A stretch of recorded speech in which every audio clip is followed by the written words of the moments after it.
George Kelly Barnes was born on July 18, 1895 in Memphis, Tennessee, into a family that, by the standards of the time, lived comfortably.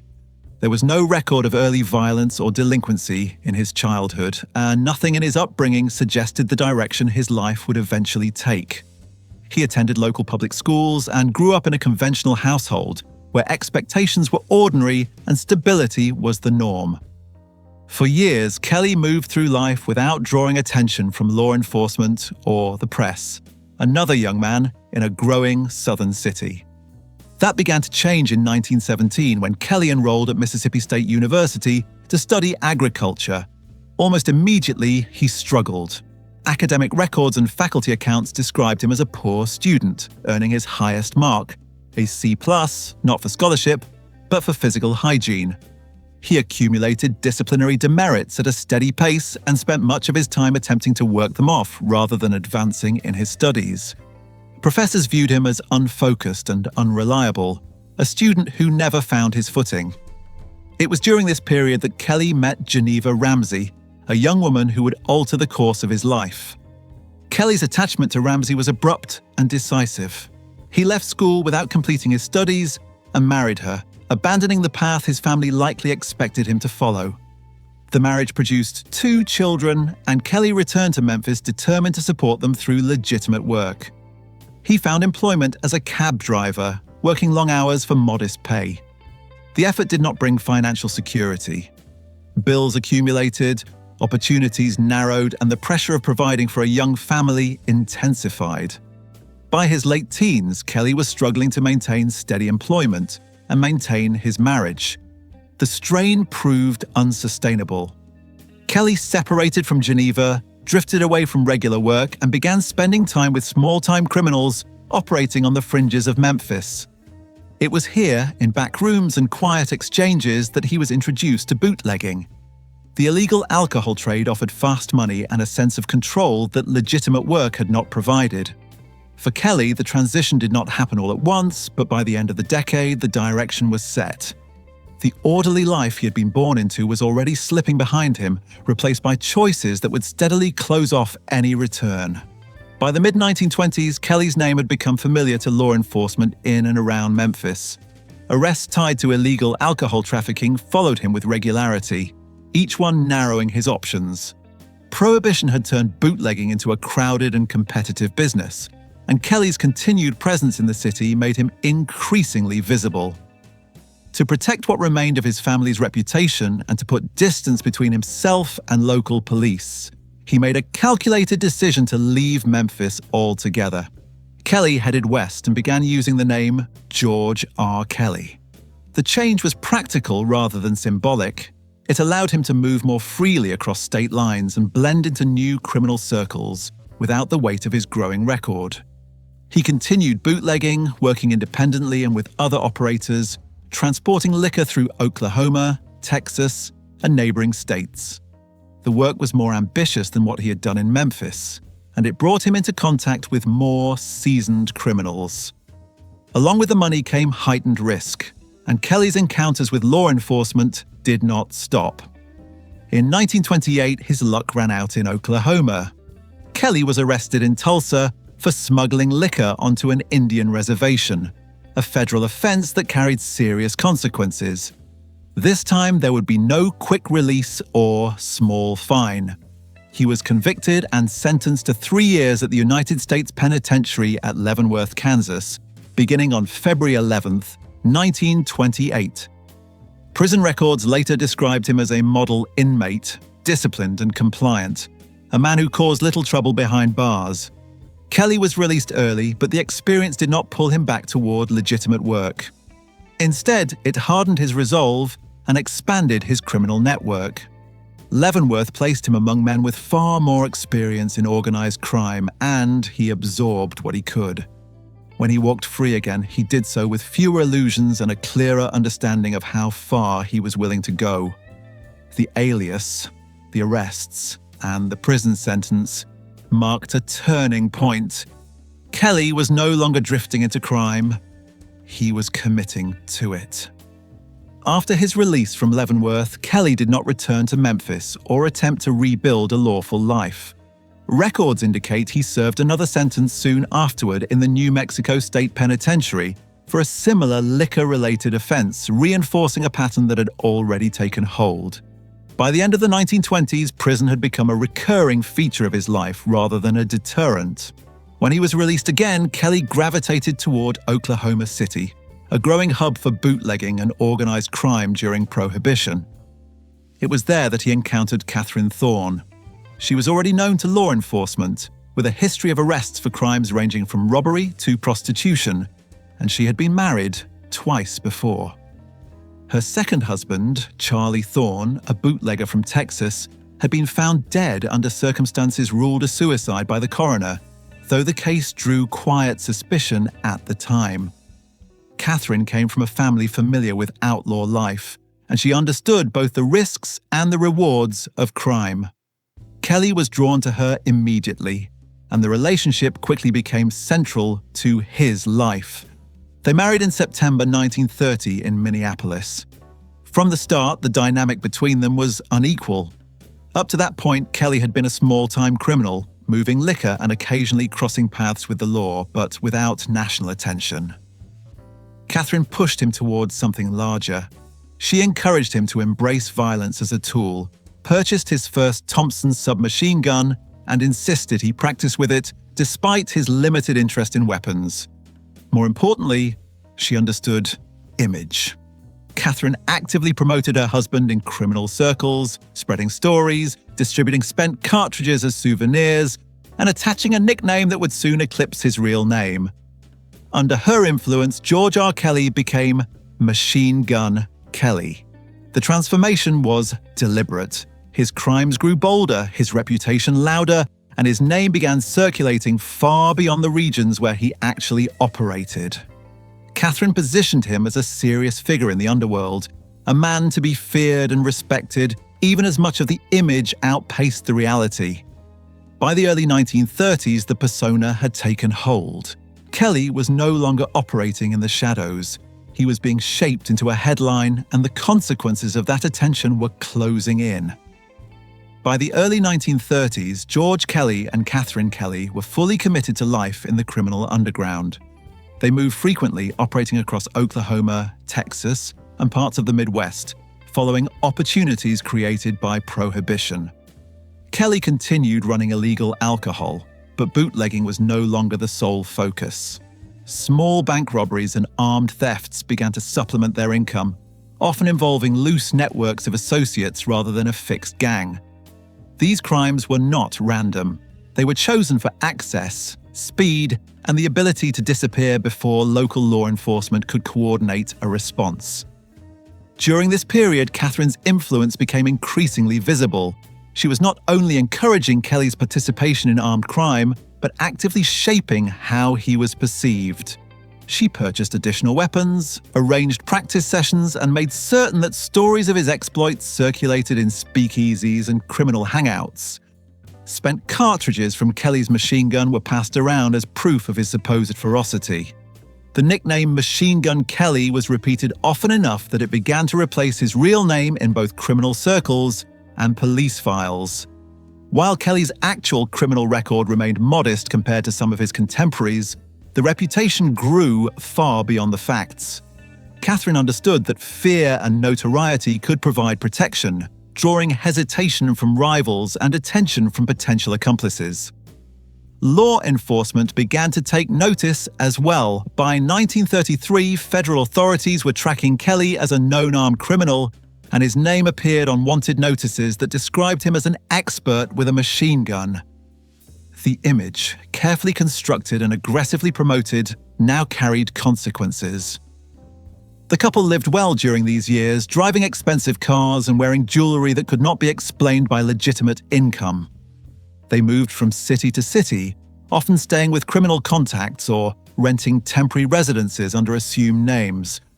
Each move was meant to stay ahead of police attention, but the growing notoriety made anonymity harder to maintain. By mid-1933, the gap between Kelly's actual crimes and his public persona had narrowed. The pressure to live up to the image was building, and and the next crime would be chosen not only for profit, but for scale. On the night of Saturday, July 22, 1933, Charles F. Urschel, one of Oklahoma City's wealthiest oilmen, was at home playing bridge with his wife and their friends, Walter R. Jarrett and Jarrett's wife. The game was taking place on a screened porch, the kind of quiet social evening that marked Urschel's position in the city. At approximately 11:15 p.m., the calm was broken when two armed men forced their way through the screen door. One carried a machine gun, the other held a pistol. They demanded to know which of the two men present was Urschel. When neither man answered, the intruders made a quick decision. They announced they would take both men. Urschel and Jarrett were marched outside, forced into the back seat of a Chevrolet sedan, and driven away after the women were warned not to call for help. The car moved rapidly through the city and onto rural roads. After traveling several miles, the kidnappers stopped near the outskirts of Oklahoma City. Jarrett was pulled from the car, identified, robbed of the cash in his wallet, and ordered not to reveal the direction the vehicle had taken. The car then drove away with Urschel still inside. From that moment forward, Urschel's captivity became a moving operation. He was blindfolded, his ears packed with cotton and sealed with adhesive tape, but his awareness never faded. As the vehicle traveled through back roads and farm country, he paid attention to every sound and movement. He counted turns, listened for bridges and gates, and noted the smell of oil fields and gasoline. After hours of driving, he was transferred from the Chevrolet to a larger vehicle inside what he believed to be a garage. License plates were switched, and he was placed on a makeshift bunk in the rear before the journey continued deeper into rural Texas. Within days, ransom negotiations began. Urschel was instructed to write letters under supervision, identifying trusted intermediaries who could handle communication and payment. The kidnappers demanded $200,000 in used $20 bills and warned repeatedly against involving authorities. While Urschel was held at isolated farmhouses, guarded by multiple men and restrained with handcuffs and chains, messages moved quietly through Western Union offices, newspapers, and hotel rooms. The kidnapping was no longer a local crime, it was now a federal case in the making, and every detail Urschel absorbed during those first hours would soon matter more than the kidnappers realized. Several days passed after the abduction before the kidnappers made contact.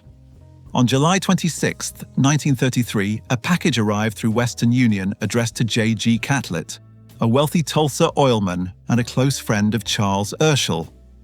Inside were 3 items. One was a letter written by Urschel himself asking Catlett to act as an intermediary. Another was a personal note to Urschel's wife. The third was a typewritten ransom demand instructing Catlett to travel immediately to Oklahoma City and avoid all telephone communication with the Urschel family. A separate letter directed that $200,000 in used $20 bills be obtained and warned that any attempt at deception would place Urschel's life at risk. The kidnappers required a public signal to proceed. They instructed that a classified advertisement be placed in the Daily Oklahoman offering farmland for sale. Once the advertisement appeared, further instructions followed. On July 28th, a new letter postmarked from Joplin, Missouri, arrived at a designated newspaper box number. This time, the plan was precise. The ransom was to be packed into a light-colored leather bag, and transportation arranged on train number 28, the Sooner, departing Oklahoma City for Kansas City. The courier was told to ride on the observation platform and watch for signal fires along the right side of the tracks. The money was to be thrown from the train after passing a second fire. Federal authorities, focused on Urschel's safe return, allowed the exchange to proceed. The serial numbers of every bill were recorded, and a second identical bag filled with magazines was prepared in case of interference. On the night of July 29th, Catlett and E. Kirkpatrick boarded the train. Kirkpatrick stood on the observation platform as instructed, holding the decoy bag. No signal appeared along the route. When the train reached Kansas City, both men followed the fallback instructions and checked into the Muehlebach Hotel under an assumed name. The final exchange took place the following evening. Kirkpatrick received a phone call directing him to leave the hotel with the ransom and proceed to the LaSalle Hotel. After walking a short distance west of the building, he was approached by a man who identified him by name and took the bag without resistance. Kirkpatrick was told to return to the hotel and wait, with the assurance that Urschel would be released within the agreed time. The kidnappers had the money, the exchange had worked.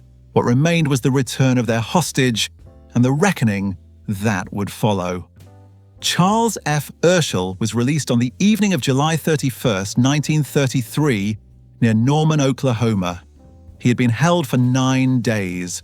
One of his captors drove him to a rural roadside, handed him $10 and left him there. Exhausted, dirty, and having slept very little during his captivity, Urschel made his way to safety and contacted his family.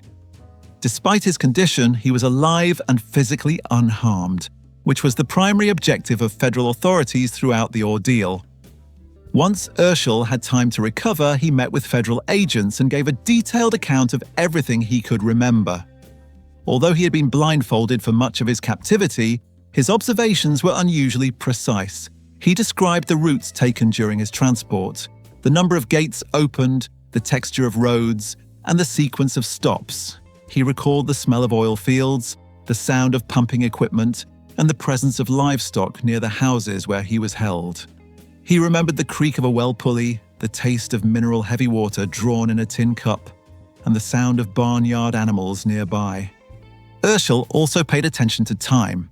He noted that airplanes passed over one of the houses twice daily, once in the morning and once in the evening at consistent hours. He remembered that on one specific day, heavy rain delayed the morning flight. He counted footsteps when entering buildings, noted the placement of furniture, and left fingerprints on surfaces he could reach. He observed that license plates were switched between vehicles and that he had been transferred from a smaller car to a larger one inside a garage-like structure. These details, recorded carefully by investigators, began to form a geographic and logistical profile of the crime. His recollections matched closely with those of Walter Jarrett, strengthening their reliability. Investigators now had more than a ransom trail. They had a roadmap built from sound weather, aviation schedules, and rural geography. Urschel's cooperation transformed the case. What had been a carefully executed kidnapping was now exposed to methodical reconstruction, and the margin for error for the kidnappers was rapidly disappearing. With Charles Urschel safely returned, the investigation shifted fully into motion. Federal agents began comparing his observations against objective records. Urschel had described regular airplane flights passing over the house where he was held, one in the morning and one in the evening, with a notable delay on a day of a heavy rain. Investigators examined commercial airline schedules within a wide radius of Oklahoma City and focused on routes that would place aircraft overhead at the precise times Urschel remembered. One route stood out. American Airways flights between Fort Worth and Amarillo passed over a narrow area of North Texas at approximately 9:45 a.m. and 5:45 p.m. Weather records from the United States Weather Bureau provided the next confirmation. Urschel had recalled that rain disrupted the routine on Sunday, July 30th. Meteorological data showed that Paradise, Texas, and the surrounding area experienced significant rainfall that day, the first substantial rain in weeks, matching both Urschel's memory and airline flight deviations. Investigators also noted Urschel's description of burned crops, mineral-heavy well water, livestock sounds, and isolated farmhouses. All of it pointed toward the same rural pocket of Wise County. Attention soon turned to the Shannon family. Catherine Kelly's mother, Aura L. Shannon, lived near Paradise with her husband, R.G. Shannon. On August 10, 1933, a federal agent visited the Shannon residence under a pretext and immediately noted similarities to Urschel's description. Nearby, R.G. Shannon's son, Armand Shannon, lived on a separate ranch roughly a mile and a half away. A second visit revealed a well with a rope and bucket pulley, a tin cup, a baby's chair, and surroundings that closely matched Urschel's account. In the early morning hours of August 12th, federal agents raided the properties. Harvey J. Bailey, a notorious fugitive and escaped Kansas penitentiary inmate, was arrested at the Shannon Ranch while armed with a machine gun and automatic pistols. On his person was $1,100, including bills identified as part of the Urschel ransom. R.G. Shannon, Aura Shannon, and Armand Shannon were also taken into custody. Urschel was brought to the scene and immediately identified both houses as the locations where he had been held, as well as the Shannons as guards who watched him during the kidnappers' absences. The Shannons admitted their roles and identified George Kelly and Albert L. Bates as the primary kidnappers. Bates was arrested the same day in Denver, Colorado, in possession of ransom money and a machine gun. As agents followed the serial numbers on the ransom bills, additional arrests followed across multiple states. What began as a rural hiding place had unraveled into a nationwide conspiracy. The careful observations of a blindfolded hostage had dismantled the core of the operation, and the circle around George and Catherine Kelly was rapidly closing. Once the kidnappers had been identified and the primary arrests made, the investigation widened rapidly. Every bill used in the $200,000 ransom had been carefully recorded before payment, and those serial numbers were circulated to banks across the United States. Within days, the money began surfacing. Each appearance triggered a new lead, and each lead revealed another layer of the operation that had grown well beyond the original kidnapping crew. In Minneapolis, ransom bills were exchanged at the Hennepin State Bank, leading agents to truck driver Sam Frederick and his employer, Charles Wolk. Their interviews pointed to Edward Barney Berman, a bootlegger with ties to organized liquor trafficking. Berman admitted involvement in converting ransom cash into negotiable instruments and identified associates including Clifford Skelly and Isidore Blumenfeld, also known as Kid Can. These men described transactions involving the sale of large quantities of whiskey paid for with Urschel ransom money, spreading the tainted bills deeper into the Midwest's criminal economy. As agents followed the trail, more names emerged. Sam Cosberg and Sam Cronick were linked through bank deposits containing ransom currency. While some individuals were later acquitted or released due to insufficient evidence, others were firmly tied to the laundering effort. The investigation revealed a loosely connected network of criminals, bootleggers, and intermediaries who either knowingly or recklessly handled ransom money in exchange for goods, services, or favors. The scope expanded further when attention turned to Albert Bates's personal connections. His wife, Clara Feldman, her son, Edward Feldman, and her brother-in-law, Alvin H. Scott, became involved in concealing and transporting large sums of ransom cash across Colorado, Wyoming, Oregon, Washington, and California. Money was buried, moved, recovered, and buried again. A Denver attorney, Ben B. Lasker, accepted thousands of dollars in ransom money as payment for Bates's legal defense and attempted to conceal its origin, drawing the legal profession itself into the conspiracy. By the end of 1934, federal grand juries in Oklahoma City had issued indictments against more than 20 individuals connected to the Urschel case. Trials stretched into 1935, producing 6 life sentences and dozens of additional prison terms totaling decades behind bars. Attorneys, law enforcement officers, and criminal associates were convicted, while others narrowly avoided prison. What began as a single kidnapping had exposed a nationwide criminal web. The money, more than the violence, told the full story, and it left almost no one who touched it untouched by consequence. By late September 1933, George and Catherine Kelly were running out of places to hide. The arrests in Texas and across the Midwest had dismantled their support network, and the steady recovery of ransom money made it clear that federal agents were closing in. The Kellys moved cautiously, changing locations and relying on old contacts rather than new ones. Eventually, they returned to familiar ground. They took refuge in Memphis, Tennessee, staying at the home of J.C. Titchener, a longtime associate who agreed to shelter them despite the risk. Federal investigators identified the Memphis location through coordinated field office work and witness information gathered during the ongoing trials. Special agents from Birmingham were dispatched to assist local authorities. In the early morning hours of September 26, 1933, FBI agents and Memphis police surrounded the Titchener residence and conducted a raid. George and Catherine Kelly were taken into custody without resistance. Later accounts claimed Kelly shouted, "Don't shoot, G-men," as he surrendered. But contemporaneous FBI reports written days after the arrest make no mention of any statement. According to those reports, Kelly was found in a bedroom corner with his hands raised and was covered by a Memphis police sergeant.